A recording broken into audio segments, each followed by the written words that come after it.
আসসালামু আলাইকুম। ওয়েলকাম করছি টুডেস রেসিপিস বাই কেয়া চ্যানেলে আপনাদের সবাইকে নতুন আরেকটি ঝাল ঝাল পিঠা দেখার জন্য। তো আজ আমি আপনাদের সাথে শেয়ার করছি কিভাবে আপনারা চালের গুঁড়া ছাড়া এরকম চাউলের ব্লেন্ডারে ব্লেন্ড করে চাউলের পিঠা বানাতে পারেন এবং ঝাল ঝাল আরও হচ্ছে সাথে ক্রিসপি। এই পিঠাটা খেতে এতটাই মজার, আপনারা আসলে বাসায় ট্রাই না করলে বুঝতে পারবেন না।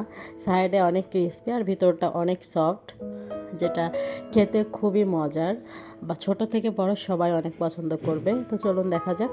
তো আমি এখানে 2 পট পরিমাণ চাউল প্রায় 3 ঘন্টা পর্যন্ত ভিজিয়ে নিয়েছি। এটা হচ্ছে আতপ চাউল, আর অবশ্যই আপনারা আতপ চাউল দিয়ে করবেন, তবে এর সাথে যদি পোলাও চাউল অ্যাড করেন কোনো সমস্যা নেই, বা শুধু পোলাও চাউল দিয়েও এটা করা যাবে, তবে ভাতের যে চাউল ওটা দিয়ে কিন্তু করা যাবে না। তো আমি একটা ব্লেন্ডার জারে একটা পেঁয়াজ একটু টুকরো করে কেটে নিয়েছি, তারপরে দিলাম 4 কোয়া রসুন, 4টা কাঁচা মরিচ, আর দিয়ে দিব ধনেপাতা কুচি কিছুটা, 1 কাপ পরিমাণ ধনেপাতা কুচি নিব, তবে তার অর্ধেকটা দিব চাউলের সাথে ব্লেন্ড করতে, আর অর্ধেকটা পরে দিব, সেটা বলে দিব।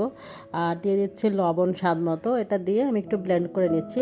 আর এর মধ্যে চাউলও সবগুলো দিয়ে দিচ্ছি, দিয়ে একটু পানি দিয়ে ভালোভাবে এটাকে ব্লেন্ড করে নিতে হবে।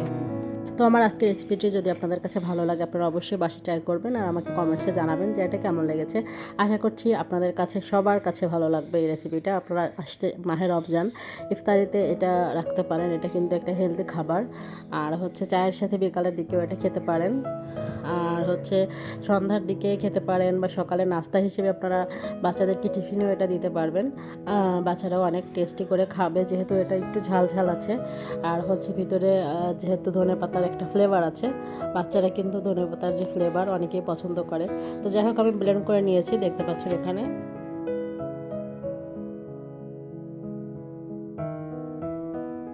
তো দেখতে পাচ্ছেন আমার এখানে ব্লেন্ড করা হয়ে গিয়েছে। তো আমি এখন এটা একটা পাতিলে বা হচ্ছে একটা বলে নিয়ে নিচ্ছি।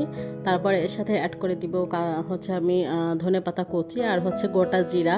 তো আপনারা জিরার পরিবর্তে কেউ যদি কালো জিরা পছন্দ করেন তাহলে কালো জিরাটা অ্যাড করতে পারেন। আর হচ্ছে জিরাটা দিলে হয় কি, দাঁতে নিচে যখন পড়ে খেতে কিন্তু বেশ ভালো লাগে। আর জিরা ভাজার যে একটা ফ্লেভার, ওটা খেতে আমার কাছে বেশ ভালো লাগে। আপনারা চাইলে জিরাও দিতে পারেন বা হচ্ছে কালো জিরাও দিতে পারেন। তো আমি ভালোভাবে একটু মিশিয়ে নিচ্ছি সাথে। আর এখানে অ্যাড করে দিব ময়দা 1/2 কাপ পরিমাণ। এটা দিলে হবে কি, একটু নরম হবে আর হচ্ছে একটু ক্রিস্পিটা ভাবটা আসবে, আর হচ্ছে এটা ছড়া ছড়া হবে না, একদম লেগে লেগে থাকবে। তো সেই জন্য আর কি ময়দা অ্যাড করা, কোনো প্রকার আটা অ্যাড করা যাবে না। আটা অ্যাড করলে কিন্তু হবে না, যেরকমটা আমি বানিয়েছি আপনারা এইভাবেই করবেন, ময়দাটা অ্যাড করবেন, তাহলে এটা খেতে বেশি টেস্টি হবে, খেতে বেশি ভালো লাগবে।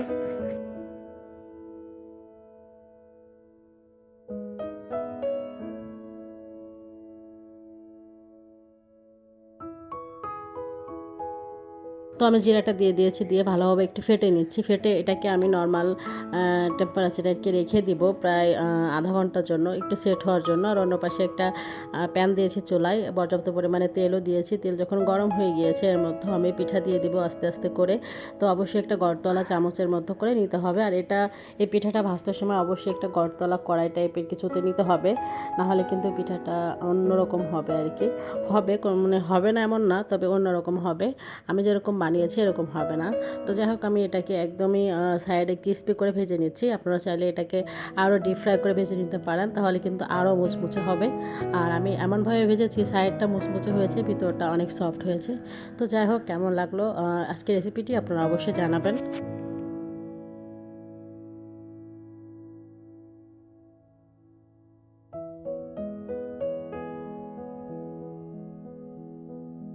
তো আমি 2টা পিঠা ভেজে আপনাদেরকে দেখাচ্ছি যে এটা কেমন হয়েছে। সাইডটা কত সুন্দর ক্রিস্পি হয়েছে, আর কালারটা কত সুন্দর আসছে, একদমই ন্যাচারাল কালার, গ্রিন কালার চলে আসছে। তো রেসিপিটি ভালো লাগলে অবশ্যই আমার চ্যানেলটিকে সাবস্ক্রাইব করে দিবেন। সবাই ভালো থাকবেন, দোয়া করবেন আমাদের জন্য।